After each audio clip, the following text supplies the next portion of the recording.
Red Bull dominated 2022 season, winning both the Drivers' and Constructors' Championships. The RB18 was the best car of the grid, packed with one-of-a-class aerodynamic package, consisting of a perfect drag-to-downforce balance on any given track, combined with a reliable and powerful power unit. With the 2023 season in sight, everyone is looking at what the Milton Keynes-based team is going to put on the table for the competition. And it seems though the Red Bull tech guru, Adrian Newey, provided some insights on their 2023 car. So let's go through what he said, one by one, and understand what the 2023 Red Bull car will look and perform like. After starting the 2022 season slightly off the pace from Ferrari, Red Bull's RB18 developed into one of the most dominant cars of recent years. The Milton Keynes team secured 17 wins from the 22 Grand Prix this season, which paved the route to the Drivers' and Constructors' Championships. Their dominance has raised questions on the car designs of rival teams, and whether or not competitors will look to Red Bull's design for inspiration. When asked about Red Bull's design direction for 2023, Red Bull's Chief Technical Officer Newey revealed that the team will proceed with the current philosophy. "We will continue to develop our concept because we know it best.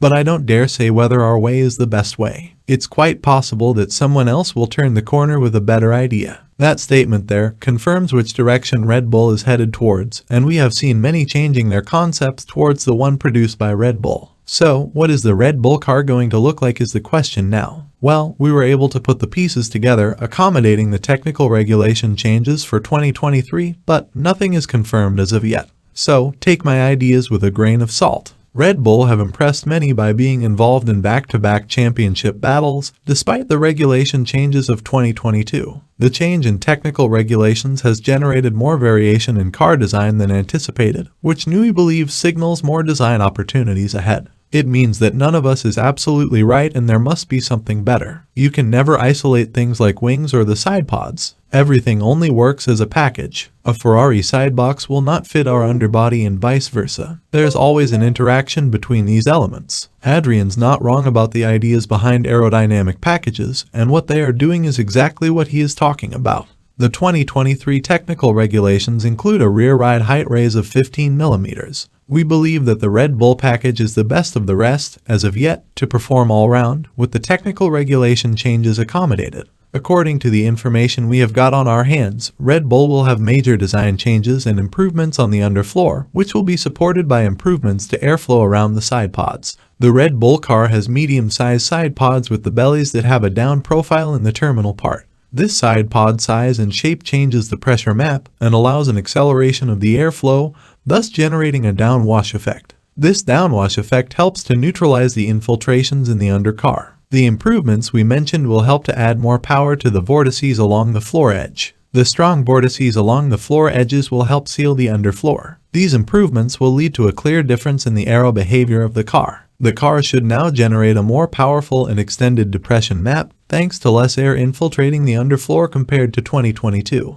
Despite the rise in ride height, you can see in the animation how much more air was able to infiltrate the underside of the car in 2022 than well in 2023. The outcome is much more downforce generation over a greater area shown by the red on the animation. According to the current Formula 1 regulations, most of the downforce should be generated using the car's underfloor through ground effect. Most of the 2022 cars were run close to the ground as close as possible, such as the Mercedes W13. Running at that manner means there is seal formed between the ground and the underfloor. That helps to work the ground effect to its maximum. But the 2023 technical regulation changes require the cars to run 15 millimeters higher than 2022 season. This is where the Red Bull's aerodynamic concept works when it is combined with its suspension system. The RB18 utilized a pushrod suspension system at the rear of the car, and only McLaren and Red Bull were the teams who used this configuration. With a pushrod system, the dampers sit up high in the car,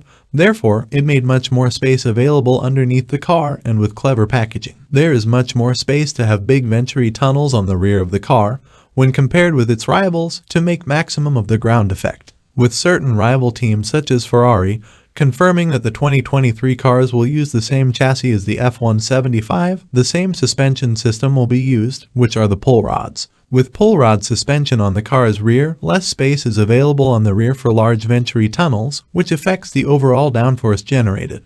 Red Bull has the advantage at this aerodynamic design implication, as with larger Venturi tunnels, Red Bull's car will have much more downforce generated over its rivals, which means the car can run with less wing on the rear. One more fact to recall about the RB18 is that the floor edge is simple, yet it was able to counteract powerful vortices around the floor edge, providing less to no impact on the underfloor airflow. With the insights from Adrian suggesting that the team will work on the concept they used on their RB18, it would mean that the same performance of the floor edges will be carried over, which could be that any potential cause of porpoising to affect Red Bull's 2023 car is written off the books. If the insights Adrian provided us with and what we talked in today's video about are true, then we could witness a season dominated by Red Bull once more if Mercedes and Ferrari are not able to bring the fight to them. No matter how good the car is, the drivers should work together as a team to dominate the year. And with rumors suggesting certain issues between Max Verstappen and Sergio Perez, anything is possible on our upcoming season.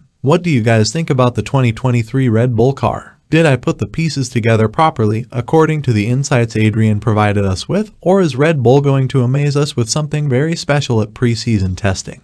Let us know in the comments section down below. But before we end today's video, subscribe to the channel and have that notifications bell turned on to be made aware of our future uploads, as we have plenty coming up during this Formula 1 off-season.